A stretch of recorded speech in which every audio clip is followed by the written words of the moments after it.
Shalom, selamat pagi. Kita bersyukur, berterima kasih pada Tuhan pagi hari ini.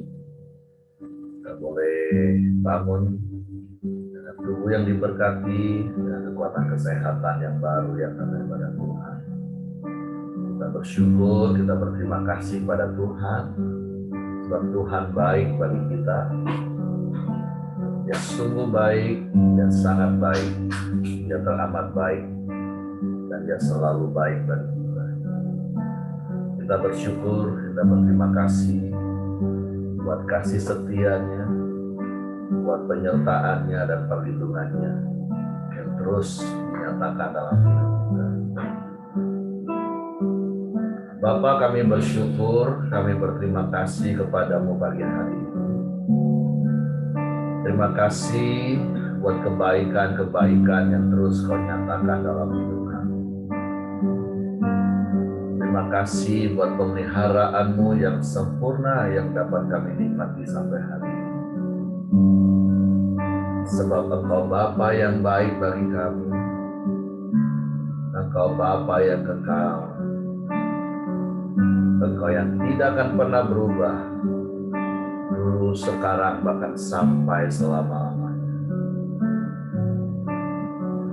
Bapa, kami bersyukur, kami berterima kasih kepadamu. Pagi hari ini kami menghampiri tahta kasih karunia dengan hati yang penuh dengan limpahan syukur kepadamu, dengan mulut yang penuh dengan pujian pengagungan kepadamu. Sebab Engkau Bapa yang baik bagi kami. Terima kasih, terima kasih. Bapa, Engkau baik. Bapa, Engkau baik. Kau selalu baik kepadaku. Bapa,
yang mulia,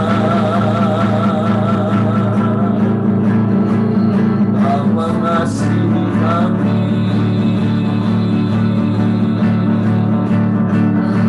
Kau terima kami apa adanya, kami bersyukur,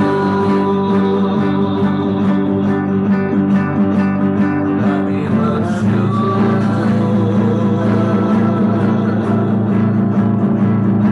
kami sembah.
Sebab Engkau sangat baik, tiada yang seperti-Mu,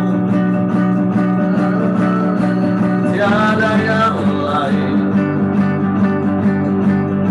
hanya Engkau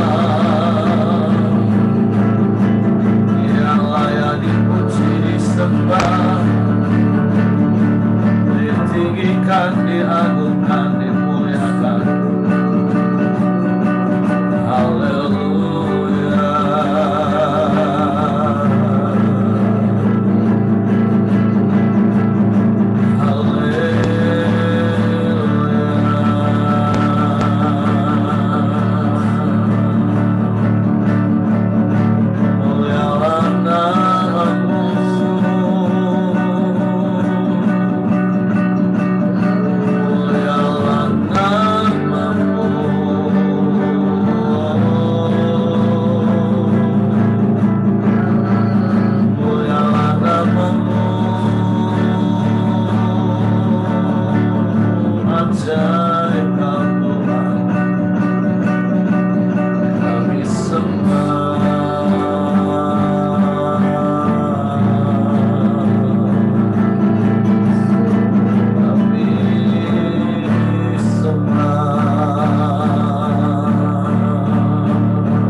Bapa yang ajaib,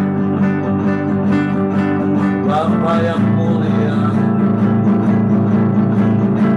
Bapa yang kekal, yang tak pernah tinggalkan kami, yang tak pernah biarkan kami. Engkau yang selalu ada bagi kami. Kami bersyukur, kami bersyukur, kami sembah,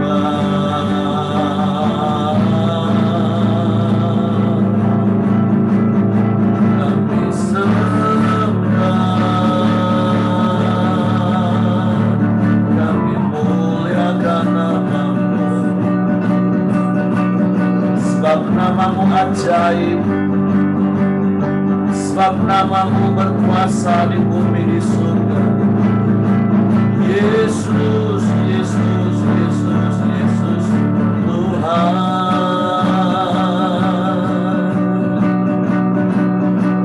Kami bangga punya Allah yang seperti itu. Kami bangga. Kami bersyukur,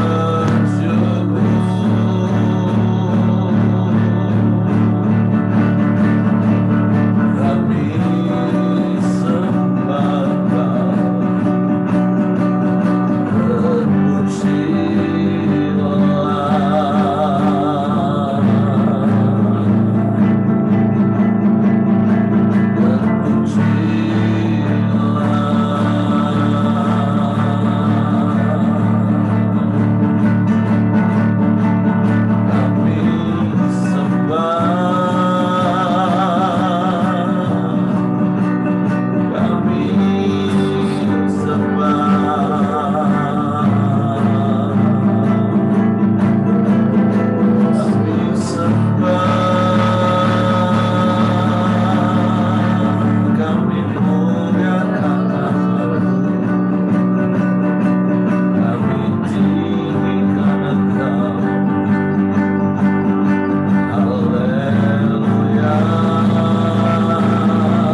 Sebab hanya Engkau yang layak dipuji, sebab hanya Engkau yang layak disembah, sebab Engkau satu-satunya Allah, penguasa di bumi di surga, yang berdaulat penuh atas hidup kami, dan yang merancangkan hal-hal yang terbaik bagi kami. Kami bersyukur Kau turut bekerja dalam segala sesuatu bagi kami, mendatangkan kebaikan bagi kami. Terpujilah nama-Mu, terpujilah nama-Mu, mulialah nama-Mu Tuhan, mulialah nama-Mu Tuhan. Haleluya,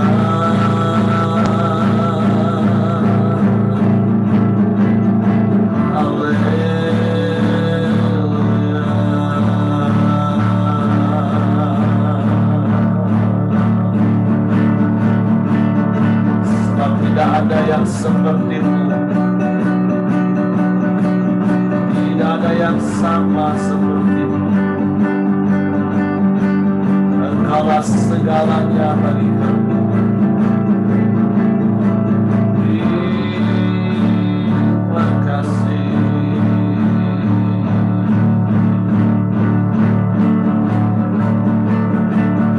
Sebab Engkau yang selalu ada di setiap langkah hidup kami Tuhan, di setiap musim hidup kami. Engkau selalu ada bersama kami.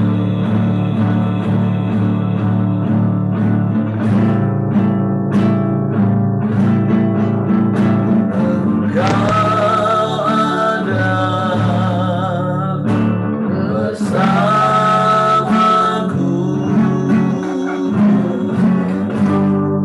di setiap musim hidup.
Oh, hanya karena anugerah-Mu kami ada.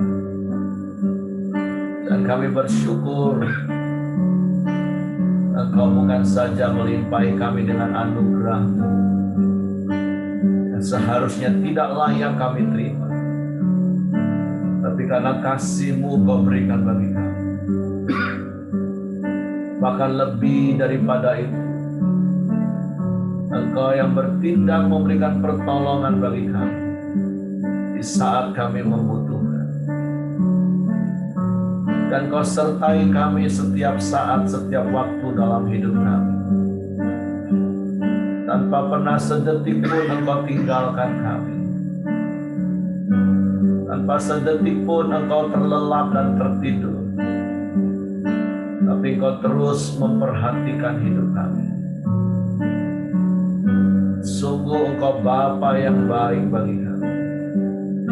Kau sungguh baik, Kau sangat baik, dan tidak ada yang lain selain Engkau. Sebab itu kami aman di dalam-Mu, dan kami mau terus tinggal di dalam-Mu. Dan biarlah firman-Mu tinggal dalam hidup kami. Bapa, pagi hari ini kami siapkan hati kami lagi untuk diisi dengan firman. Sehingga firman-Mu yang memenuhi hati kami. Firman-Mu yang mengendalikan hidup kami. Dan kami tidak menyimpang ke kanan dan ke kiri. Bapa, terima kasih. Kami bersyukur pagi hari ini. Roh Kudus, tolong kami untuk mengerti firman-Mu. Untuk kami memahami firman-Mu. Sehingga kami percaya firman-Mu. Dan kami melakukan firman. Dalam nama Yesus kami bersyukur. Kami sambut firman-Mu pagi hari ini. Haleluya, haleluya, haleluya. Amin. Oke, silakan Pak Ramli. Baik, terima kasih Pak Heri. Selamat pagi Pak Ibu semua. Apa kabar? Semangat ya. 1, 2, 3. Oke, baik, kita akan melanjutkan renungan harian kita yang hari ini sampai kepada perikop tentang hukum Taurat dan sunat tidak menyelamatkan orang Yahudi. Ayat 17 sampai ayat 29 dari Roma 2. Saya akan bacakan untuk kita semua. Tetapi jika kamu menyebut dirimu orang Yahudi dan bersandar kepada hukum Taurat, bermegang dalam Allah, dan tahu akan kehendaknya, dan oleh karena diajar dalam hukum Taurat dapat tahu mana yang baik dan mana yang tidak, dan yakin bahwa engkau adalah penuntun orang buta dan terang bagi mereka yang di dalam kegelapan, pendidik orang bodoh, dan pengajar orang yang belum dewasa, karena dalam hukum Taurat engkau memiliki kegenapan segala kepandaian dan kebenaran. Jadi, bagaimanakah engkau yang mengajar orang lain? Tidakkah engkau mengajar dirimu sendiri? Engkau yang mengajar, jangan mencuri, mengapakah engkau sendiri mencuri? Engkau yang berkata, jangan berzina, mengapa engkau sendiri berzina? Engkau yang jijik akan segala berhala, mengapa engkau sendiri merampok rumah berhala? Engkau bermegang atas hukum Taurat, mengapa engkau sendiri menghina Allah dengan melanggar hukum Taurat itu? Seperti ada tertulis, sebab oleh karena kamulah nama Allah dihujat di antara bangsa-bangsa lain. Sunat memang ada gunanya jika engkau mentaati hukum Taurat. Tetapi jika engkau melanggar hukum Taurat, maka sunatmu tidak ada lagi gunanya. Jadi jika orang yang tak bersunat memperhatikan tuntutan-tuntutan hukum Taurat, tidakkah ia dianggap sama dengan orang yang telah disunat? Jika demikian, maka orang yang tak bersunat, tetapi saya ulangi, jika demikian, maka orang yang tak bersunat tetapi yang melakukan hukum Taurat akan menghakimi kamu yang mempunyai hukum tertulis dan sunat, tetapi yang melanggar hukum Taurat. Sebab yang disebut Yahudi bukanlah orang yang lahiriah Yahudi, dan yang disebut sunat bukanlah sunat yang dilangsungkan secara lahiriah. Tetapi orang Yahudi sejati ialah dia yang tidak nampak keyahudiannya, dan sunat ialah sunat di dalam hati, secara rohani, bukan secara hurufiah. Maka pujian baginya datang bukan dari manusia, melainkan dari Allah. Ya, dari ayat-ayat ini, ya, tentu seperti yang sudah dijelaskan oleh Pak Heri di hari-hari sebelumnya, ya, bahwa kitab Roma adalah kita butuh membacanya berulang-ulang karena pengertiannya cukup dalam, ya. Nanti kita mungkin akan bisa sharing, ya, apa yang masing-masing boleh kita dapat. Jadi kitab ini atau perikop ini dari ayat 17 sampai ayat 20 menceritakan betapa orang Yahudi itu memiliki asumsi bahwa mereka itu istimewa dengan segala kelebihan-kelebihannya. Ayat 21 dan ayat 22, Paulus mengecam asumsi tersebut. Ya, ayat 23, ayat 24 itu menjelaskan mereka bermegang terhadap kitab Taurat, tapi justru mereka sendiri yang melanggar Taurat itu. Dan ayat yang 25 sampai 29 bercerita tentang tidak ada gunanya sunat kalau mereka melanggar hukum Taurat tersebut. Jadi di sini Paulus menegaskan bahwa orang-orang Yahudi ini memiliki asumsi bahwa mereka itu istimewa. Kalau kita lihat dari ayat 17 dan seterusnya, ya, mereka menyebut dirinya Yahudi, ya, sebagai umat kepunyaan atau umat perjanjian, ya. Mereka bersandar kepada hukum Taurat, di mana hanya mereka yang memiliki hukum Taurat, bangsa-bangsa lain nggak punya, ya. Mereka bermegah di situ, bermegah kepada Allah, dan mereka merasa pede, merasa percaya diri, tahu kehendak Allah, tahu mana yang baik, mana yang tidak, ya. Kemudian mereka juga merasa percaya diri, mereka bisa menuntun orang-orang buta yang hidup dalam kegelapan kepada terang, ya, mendidik orang-orang bodoh dan mengajar orang-orang dewasa, ya. Semuanya ini mereka anggap sebagai hak istimewa. Tapi sayangnya adalah mereka tidak hidup di dalamnya, ya. Seakan-akan semua ini hanya untuk orang lain, justru bukan untuk diri mereka sendiri. Sehingga akhirnya Paulus menjelaskan nama Tuhan justru dipermalukan, ya, dengan pola atau dengan gaya hidup mereka, ya. Jadi kita bisa belajar apa dari sini, ya? Nanti kita bisa diskusi sama-sama, ya. Jadi dikatakan bahwa orang Yahudi itu memiliki hak istimewa, tapi justru itu tidak menjamin keselamatan mereka, ya. Tidak menjamin keselamatan mereka. Karena apa? Karena hak istimewa itu tidak diwujudkan di dalam kehidupan sehari-hari, ya, di dalam aktivitas sehari-hari. Nah, mungkin juga, ya, kita bisa belajar bahwa kita sebagai orang Kristen sebenarnya, ya, kita memiliki hak istimewa, ya, banyak hak istimewa. Karena apa? Karena janji Tuhan, ya, itu segenap janji-janji Tuhan yang luar biasa, hidup diberkati dan lain sebagainya, itu diberikan kepada kita, ya. Tetapi problemnya adalah, ya, kita tidak hidup di dalam janji-janji tersebut, ya. Kita tidak jujur di dalam kehidupan sehari-hari, kita curang di dalam pekerjaan kita, di dalam bisnis kita, ya. Kita hidup boros, ya. Kita malas mungkin, ya, tidak pandai mengelola keuangan, ya, atau mungkin kita tidak membayar perpuluhan, ya. Akibatnya apa? Akibatnya, ya, hidup babak belur, hidup menderita. Justru orang-orang yang ya katakanlah bukan Kristen atau non Kristen, tetapi yang tidak mempunyai hak istimewa, tetapi hidup di dalam prinsip-prinsip kebenaran, kita lihat justru hidupnya diberkati, ya. Kemarin hal ini sudah disinggung oleh Pak Heri, ya. Hidupnya justru diberkati. Makanya tidak heran, ya, kita melihat orang-orang non Kristen keluarganya kita lihat suaminya setia, ya, istrinya tunduk, ya, secara ekonomi mereka cukup, ya. Tapi ada banyak orang-orang Kristen yang mengaku anak-anak Tuhan hidupnya babak belur. Nah, kenapa? Karena tidak hidup di dalam hak istimewa tersebut, ya. Padahal kalau hidup di dalam hak istimewa tersebut, hidup di dalam kebenaran, maka sesungguhnya janji Tuhan pasti akan digenapi. Jadi Paulus menjelaskan di sini, ya, bahwa Yahudi yang sejati atau Kristen yang sejati itu tidak dilihat, ya, dari hal-hal yang lahiriah, ya. Hal-hal lahiriah itu apa?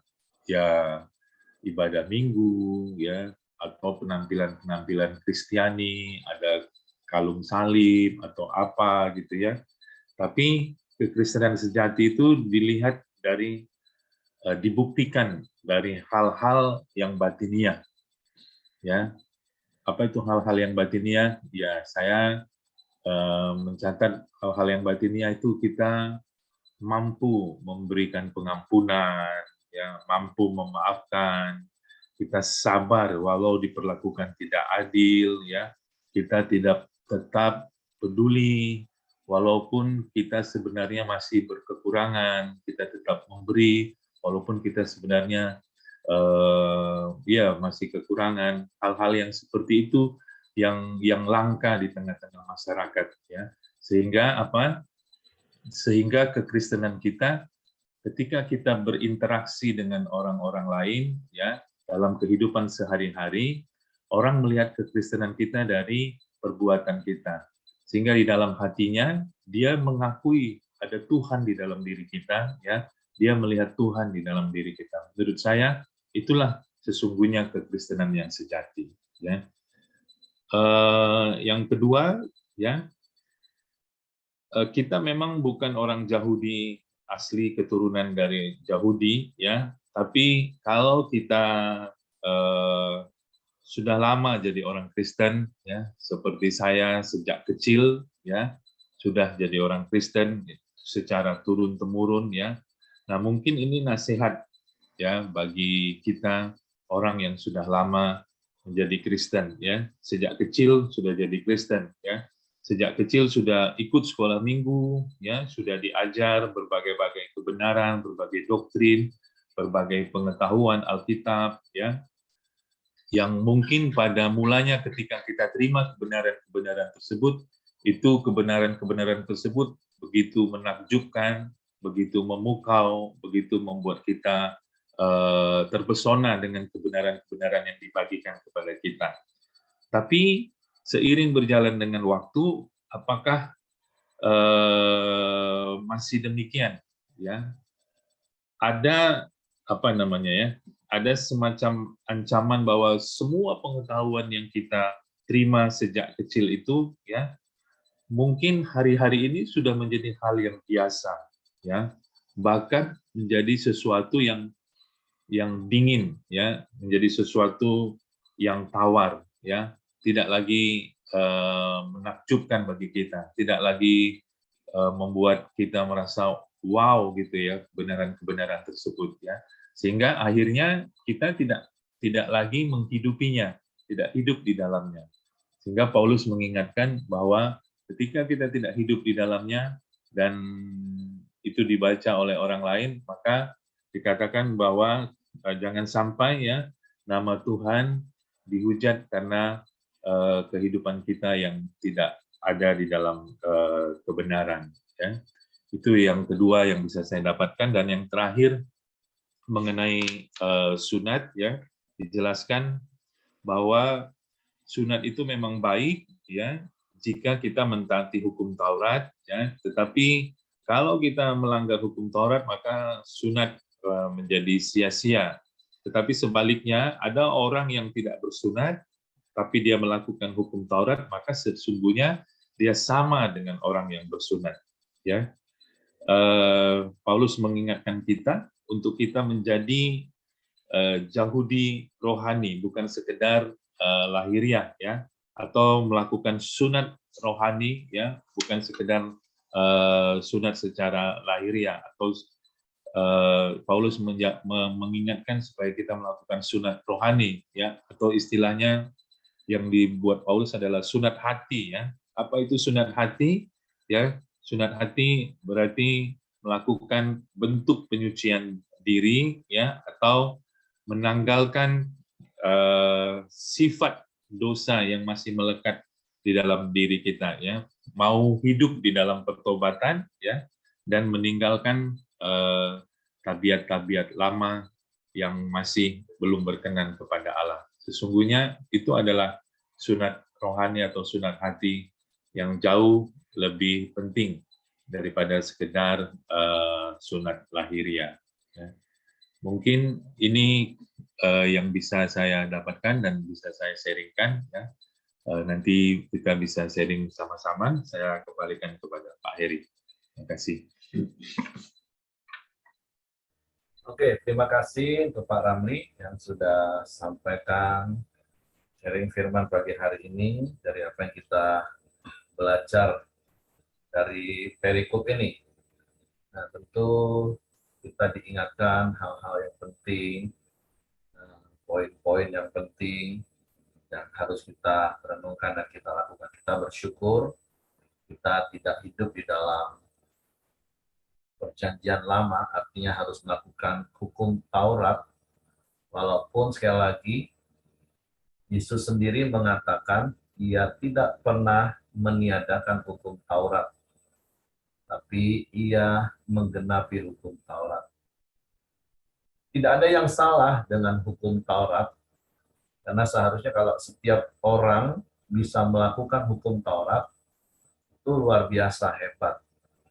Makanya seperti kalau kita baca di dalam ayatnya yang ke-19, 20, 20 bagian terakhir situ katakan bahwa hukum Taurat itu kan kegenapan dari segala kepandaian dan kebenaran. Tapi di satu sisi, ya kita bersyukur dalam arti begini, tidak ada satupun orang yang sanggup melakukan hukum Taurat, bahkan ahli Taurat sekalipun. Karena kalaupun ada orang yang sanggup melakukan hukum Taurat secara lahiriah, seperti yang Pak Ramli tadi katakan, ya tentu mereka akan bisa menyombong karena mereka berpikir mereka mampu melakukan hukum Taurat. Nah, syukurnya nggak ada satupun yang sanggup melakukan hukum Taurat, bahkan ahli Taurat sekalipun. Jadi sekali lagi yang salah itu bukan hukum Tauratnya, yang salah itu kembali adalah manusianya. Nah, alangkah sangat disayangkan kalau kita yang hidup di dalam hukum kasih karunia, ternyata kita juga menyia-nyiakan kasih karunia. Harusnya kan karena kasih karunia lah kita mampu melakukan hukum Taurat. Sekali lagi, seperti saya katakan, memang yang kita tidak lakukan lagi zaman sekarang kan hukum sipil dan hukum seremonialnya. Tetapi 10 perintah Allah itu tetap harus kita lakukan sampai hari ini. Dan 10 perintah Allah itu kan oleh Yesus sudah diramu menjadi 2 hal, yaitu mengasihi Allah dengan segenap hati, segenap jiwa, dengan segenap akal budi, dengan segenap kekuatan. Terus mengasihi manusia dengan seperti dirimu sendiri. Nah, kita bersyukur harusnya oleh karena kasih karunia, kita bisa mengasihi Allah. Oleh karena kasih karunia, kita bisa mengasihi sesama. Sehingga seperti Pak Ramli tadi, kekristenan kita tidak hanya pada hal-hal yang lahiriah, pakai kalung salib, nunjukin KTP yang Kristen, tapi kita benar-benar mempraktekkan apa yang sesungguhnya sejak semula Allah mau. Kan seperti Efesus pasal 2 ayat 8, 9, dan sekali lagi jangan lupa ayatnya ke-10. Waktu Tuhan menciptakan manusia yang pertama di dalam kemuliaan, Tuhan mau manusia itu juga melakukan hal yang baik. Bahkan ketika manusia jatuh dalam dosa, Tuhan memberikan hukum Taurat untuk mengatur mereka untuk melakukan hal-hal yang baik. Itu pun gagal juga. Nah, artinya Bapak Ibu, jangan sampai kita yang sudah hidup di dalam hukum kasih karunia itu pun masih gagal lakukannya. Walaupun seharusnya kelebihan daripada hukum kasih karunia itu adalah apa? Ada pengampunan. Ketika kita gagal, kita datang lagi. Nah, tapi sekali lagi fokus kita kan harusnya bukan untuk gagal. Makanya seperti poin yang terakhir tadi Pak Rami tadi katakan, sunat bukan secara lahiriah, tetapi sunat hati. Setiap hari kita perbaharui hati kita. Jangan sampai seperti apa yang di awal tadi Pak Rami tadi katakan. Kita sudah jadi orang Kristen, hidup di dalam hukum kasih karunia, tapi hidupnya babak belur. Kenapa? Karena ketidaktaatan lagi. Tidak melakukan apa yang Bapa mau kita lakukan. Sekali lagi Efesus 2 ayat 10 itu nggak boleh lupa Bapak Ibu. Bahwa kita ini buatan Allah diciptakan dalam Kristus Yesus untuk melakukan perbuatan baik. Yang Allah sediakan sebelumnya. Allah mau kita itu hidup di dalam perbuatan baik. Nah, perbuatan baik mau tidak mau ya kita kembali kepada firman. Apa yang firman Tuhan catat. Seperti Pak Ramli tadi katakan, mengampuni, terus hidup jujur, ramah, lemah lembut, bukan hal-hal lahiriah, tapi bicara tentang karakter. Nah, sangat-sangat disayangkan kan kalau seperti yang Pak Ramli tadi katakan, orang yang di luar Kristus sampai hari ini kan berarti mereka menjalankan hukum Taurat. Dan mereka benar-benar lakukan, walaupun dalam keterpaksaan, dalam artian karena takut masuk neraka, dalam artian mereka pengen berusaha untuk masuk surga dengan sekuat tenaga mereka. Tapi terkadang realitanya seperti Pak Ramli sampaikan di awal tadi, hidup mereka benar. Suami-suami jadi suami yang imam, yang membawa keluarganya benar-benar mengenal Tuhan. Terus istri-istri menjadi istri-istri yang soleha, contoh seperti itu. Anak-anak mereka menjadi anak-anak yang berbakti sama orang tua. Hidup mereka rukun, hidup mereka damai. Karena mereka berusaha. Nah, jangan sampai kita yang sudah menerima kasih karunia akhirnya kebablasan.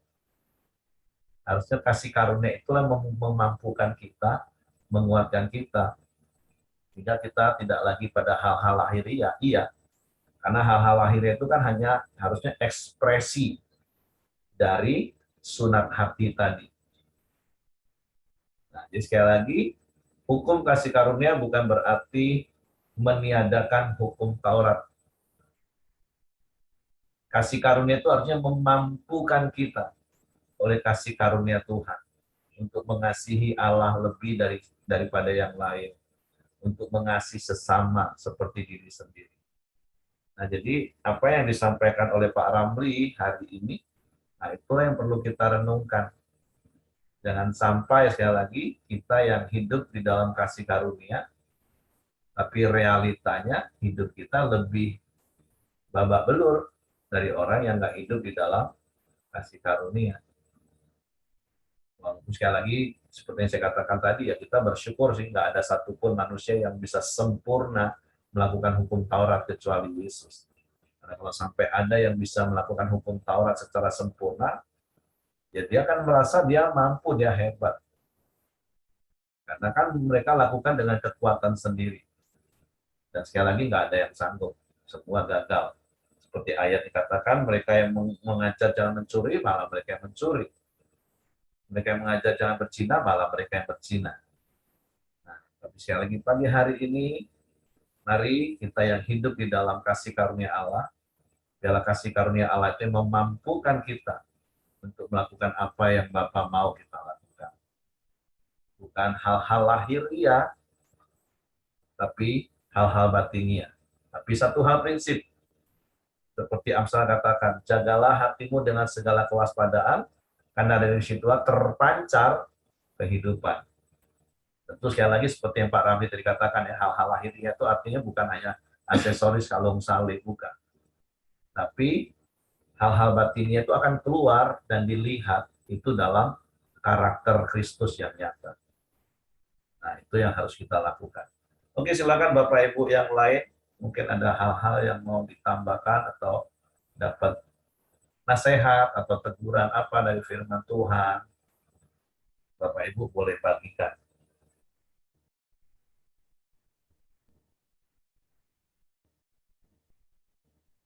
Oke, kalau tidak ada, saya serahkan kepada Heki. Sekali lagi terima kasih Pak Ramli buat sharing firman-Nya pagi hari ini. Dan bagi kita semua, mari renungkan lebih dalam dan kita praktek firman. Tuhan memberkati. Oke, mari kita masuk dalam doa kita di pagi hari ini. Silakan Ibu Cia. Mari kita sama-sama masuk di dalam doa ya. Bapa kami di dalam surga, sekali lagi kami bersyukur pada pagi ini untuk penyembahan yang boleh kami sampaikan kepada hadirat Engkau yang Maha Kudus.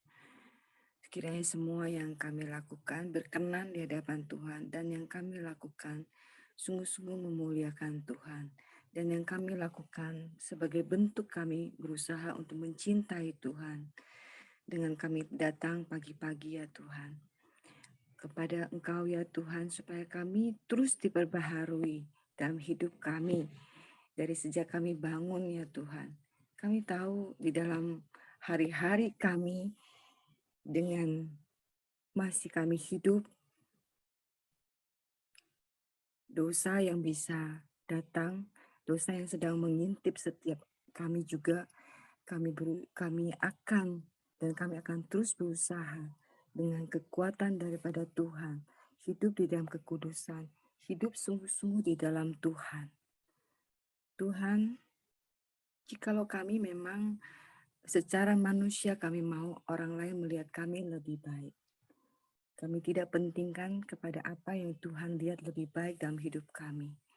Tuhan, tolong kami mampukan kami melihat diri kami yang hina ini, yang Tuhan telah tebus hidup kami yang lebih daripada pemenang.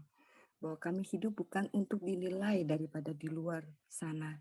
Kami bukan untuk dinilai oleh manusia sana ya Tuhan, tetapi apa yang Tuhan mau kami lakukan. Sehingga apa yang kami mau lakukan, kami sungguh-sungguh lakukan. Kami tahu Tuhan, kami yang lama telah mati. Yang ada sekarang adalah hidup bagi Tuhan. Tuhan, sehingga setiap apa yang keluar dalam diri kami, ada satu persatu firman Tuhan, ada satu persatu yang boleh menolong orang lain. Tuhan, kami berdoa Tuhan untuk setiap pelayanan kami semua yang ada di sini. Tuhan, jikalau kami ada kendala, ada hal yang kami tunda untuk pelayanan bagi Tuhan, Tuhan berikan kami ketaatan hati juga. Pagi ini kami mau berdoa untuk Pak Heri sebagai pemimpin kami di sini. Kami berdoa terus ya Tuhan untuk kehidupan dia bersama keluarganya. Engkau yang terus cukupkan. Engkau pun yang tahu akan pergumulan dia sebagai seorang hamba Tuhan yang menanggung, yang punya beban yang segitu banyaknya, melihat setiap jemaat yang dia harus mendengarkan setiap keluhan-keluhan dan dia mengerti dan untuk peka terhadap setiap jemaat juga. Tuhan, jika ada hari-hari yang dia berat, Tuhan yang terus mampukan dia. Sehingga dia melewati setiap pelayanan dia di dalam gereja, di dalam masyarakat. Dia mampu karena Engkau yang memampukan dia. Terpujilah Tuhan, berikan kesetiaan hati, keteguhan hati di dalam diri dia sebagai seorang hamba-Mu dan menjadi hamba-Mu yang setia. Kami juga berdoa ya Tuhan untuk sakit penyakit Bu Junior ya Tuhan. Teruslah Tuhan bersama dengan dia. Sehingga dia tidak merasakan dirinya sendiri ketika dia menghadapi satu hal yang tidak gampang untuk dilewati untuk penyakit yang dia hadapi. Kami sadar ini tidak mudah, tapi di dalam Tuhan Yesus, seberat apapun itu akan bisa dilewati. Tuhan Yesus tolong Ibu Junior. Kami berdoa untuk Pak Hengki dan istrinya dan anak-anaknya, Engkau yang memberkati. Juga dia telah memperlihatkan juga kepada kami hal-hal yang baik. Biarkanlah dia terus boleh melakukan ini ya Tuhan di dalam Koram Deo, boleh bersama dengan kami, eh, menjadi satu contoh yang baik dia bersama istrinya bagi kami semua. Hal yang sederhana sekalipun di dalam di dalam banyak di dalam pengetahuan pun masih belajar, pengetahuan iman terus masih belajar. Tetapi kehidupan rohani yang dia terus mau taat kepada Tuhan, itu yang dia lakukan.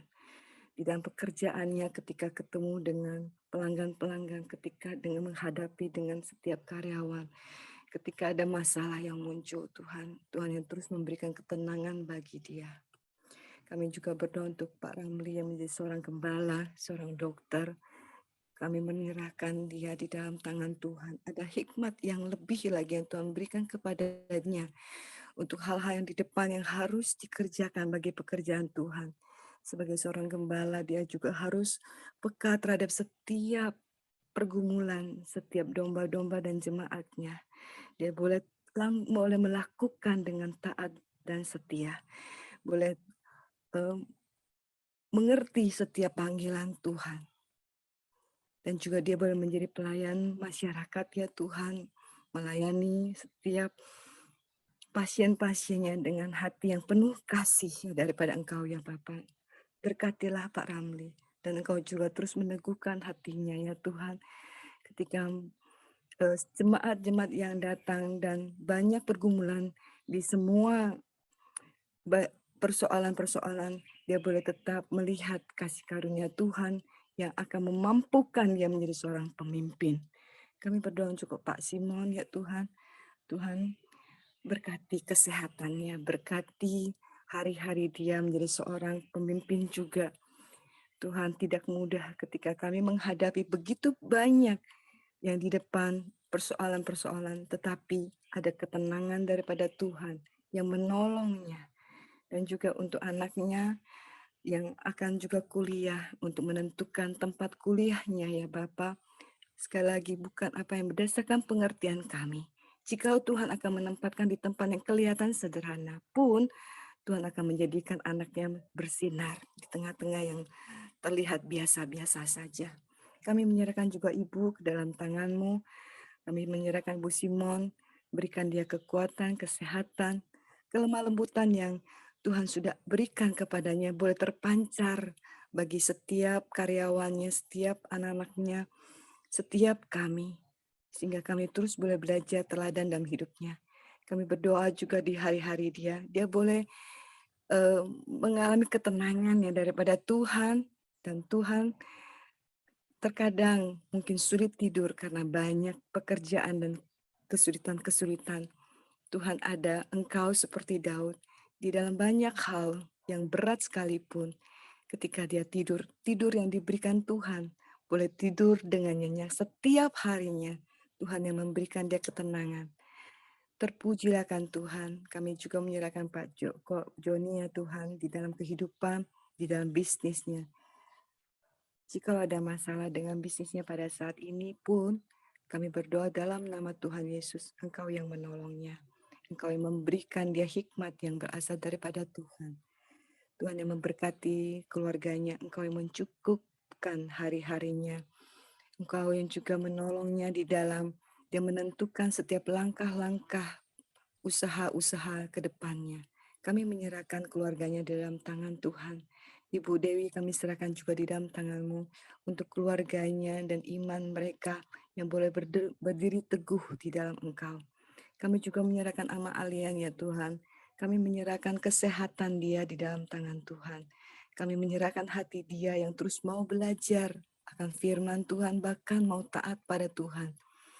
Yang mau belajar setia dan juga mau belajar apa setiap yang dia tidak tahu, tapi dia mau terus buka. Tuhan, Engkau berkati dan Engkau lihat hatinya ini. Kami berdoa untuk setiap anak-anaknya yang belum percaya Tuhan. Kerinduan dia yang terbesar adalah supaya anak-anaknya juga boleh mengenal Tuhan. supaya anak-anaknya juga boleh diselamatkan. Tuhan, Kau melihat semuanya itu, dan jawablah Tuhan dengan kasih karunia Tuhan. Kami percaya Tuhan tidak mau satu pun dari kami, termasuk dalam keluarga kami yang dibinasakan. Untuk itu dengar dan jawablah doanya. Kami menyerahkan keluarga Lita di dalam tangan Tuhan. Keluarga ini yang kami terus boleh melihat bertumbuh di dalam Tuhan, yang terus mau membukakan hati, yang juga mau rela. Tuhan, Kau memberkati keluarga mereka. Jikalau juga saat ini ada pergumulan menghadapi anak, juga rindu, Riko boleh percaya Tuhan. Juga ada banyak hal-hal yang mereka pikirkan untuk masa depan. Mereka, apa yang mereka inginkan. Tuhan, Kau yang lebih tahu apa yang keinginan kami. Untuk itu Tuhan, Kau yang menjawab satu langkah demi satu langkah setiap keinginan-keinginan mereka yang Tuhan kuduskan. Sehingga mereka boleh melewati dalam hari-hari mereka dengan ringan. Dan Tuhan yang mencukupkan hari-hari mereka. Kami juga menyerahkan Pak Johan di dalam tangan Tuhan. Kehidupan keluarganya, kami menyerahkan masa depan di dalam keuangan mereka. Tuhan yang terus cukupkan dan pergumulan yang terberat dalam hidup mereka, Engkaulah yang tahu.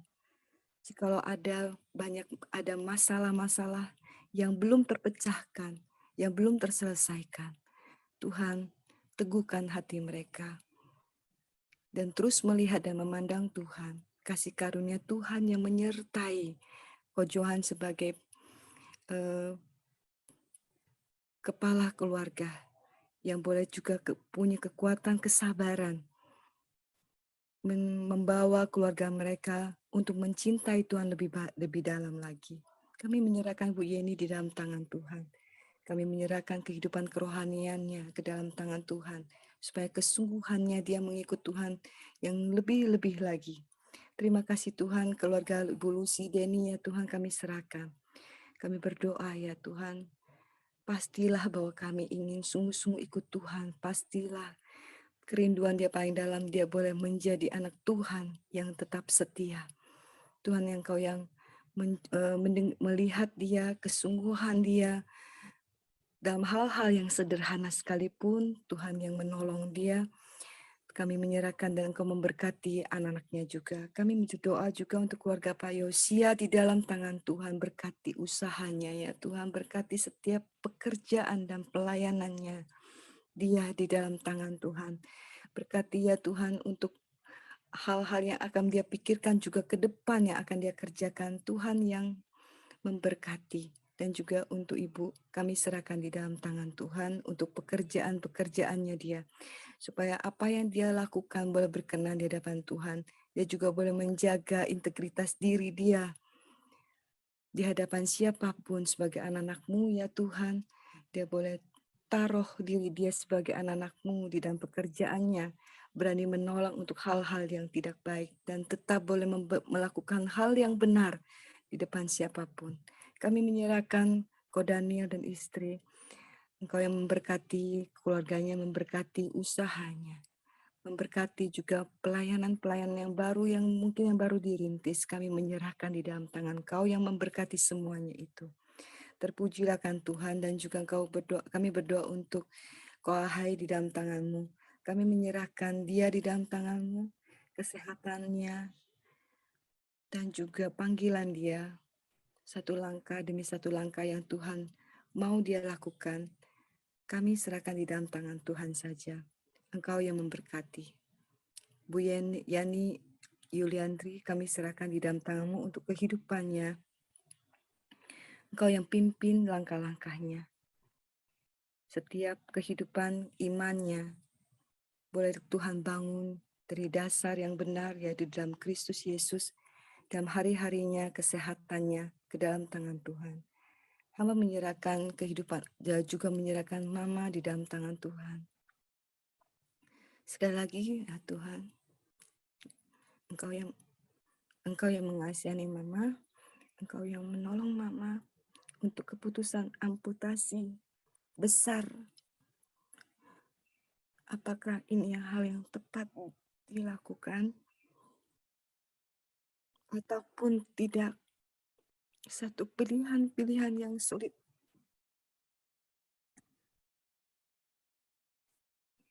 Yang boleh kami ambil satu keputusan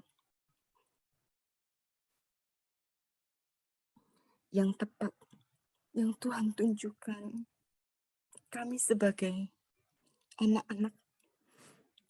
Dan jikalaupun tidak, penderitaan dia, kesakitan dia, Tuhan angkat. Kami hanya terus mau bersandar kepada Tuhan. Berkati keluarga besar kami yang saat ini bersehati, mau menunjukkan kepada Tuhan juga, kepada Mama dan Papa, apa yang kami lakukan.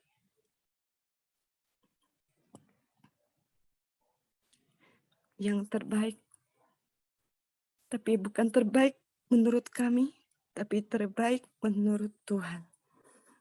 Supaya kami bisa memuliakan Tuhan di dalam keadaan seperti ini. Terima kasih ya Tuhan, terpujilah Engkau dalam nama Tuhan Yesus. Kami sudah berdoa. Amin. Mari kita sama-sama doa Bapa kami. Bapa kami yang di surga, dikuduskanlah nama-Mu, datanglah kerajaan-Mu, jadilah kehendak-Mu di bumi seperti di surga. Berikanlah kami pada hari ini makanan kami yang secukupnya, dan ampunilah kami akan kesalahan kami, seperti kami juga mengampuni orang yang bersalah kepada kami. Dan janganlah membawa kami ke dalam pencobaan, tetapi lepaskanlah kami daripada yang jahat. Karena Engkaulah yang mempunyai kerajaan dan kuasa dan kemuliaan sampai selama-lamanya. Amin. Pak Dr. Ramli, silakan tutup dalam doa, Pak. Bapa, kami bersyukur untuk persekutuan kami pada hari ini, pada pagi ini. Kami boleh sekali lagi menyembah, memuji Engkau, bersekutu dengan Engkau, bersekutu dengan sahabat-sahabat di Koramdio. Kami telah mendengarkan kebenaran firman-Mu, dan kami percaya setiap doa-doa yang kami naikkan, kami pasti menerima jawaban yang daripada Tuhan. Kami serahkan hidup kami sepanjang hari ini ke dalam tangan Tuhan. Biarlah Tuhan yang menjaga, menuntun, menolong, dan memberkati kehidupan kami. Dan kami terima berkat-Mu, kasih karunia daripada Allah Bapa, damai sejahtera daripada Tuhan Yesus, serta persekutuan bersama dengan Allah Roh Kudus menyertai kami hari ini sampai selama-lamanya. Dalam nama Tuhan Yesus, kami sudah berdoa. Haleluya. Amin. Oke, semangat pagi, selamat beraktivitas. Tuhan memberkati.